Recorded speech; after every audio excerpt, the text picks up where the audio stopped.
यहाँ पे अगले 1 मिनट इस पे फोकस करो। यहाँ पे कॉन्सेप्ट क्या है कि अगर दो रेजिस्टेंस सीरीज में हो तो उसका जो सीरीज इक्विवेलेंट होता है वो हम लोग क्या लिखते हैं, वो हम लोग लिखते हैं R1 प्लस R2। और वही दो रेजिस्टेंस अगर पैरेलल में हो, मतलब एक सेम पॉइंट्स के बीच में R1 भी कनेक्टेड और R2 भी कनेक्टेड हो, तो पैरेलल इसका क्या होता है, तो दोनों को मल्टीप्लाई करते हैं, मतलब R1 इंटू R2, और डिवाइड करते हैं दोनों को जोड़ के, that is R1 plus R2। So this is equivalent of parallel, this is equivalent of series. तो अगर इस कॉन्सेप्ट को लगा के मैं आपके सामने क्वेश्चन सॉल्व करूं कि इसका इक्विवेलेंट अपने को बताना है, इस पॉइंट को A मानूं, इस पॉइंट को B मानूं, तो what is the R equivalent between A and B। अब देखो ये अपने को क्या दिख रहा है, ये पैरेलल में दिख रहा है, तो पैरेलल में मैं आपको क्या बताया, पहले मल्टीप्लाई करो, तो 12 इंटू 6 डिवाइडेड बाई ऐड करेंगे तो 12 प्लस 6, तो ये कितना हो जाएगा, इसको आप सॉल्व करो तो ये आ जाएगा 4 ओम। अब यहाँ पे जो 4 आया और जो 6 आया, दे आर इन सीरीज, तो 6 प्लस 4 का 10 आ जाएगा। इसका मतलब इस पूरे इक्विवेलेंट ऊपर जो है वो 10 ओम है।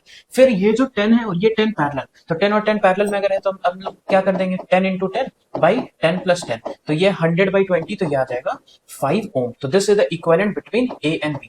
तो अगर आपको ये चीज समझ आया तो फटाफट इसका आंसर कमेंट में बताओ कि 4 और 12 और यहाँ 5 है, तो इक्विवेलेंट A और B के बीच में कितना होगा।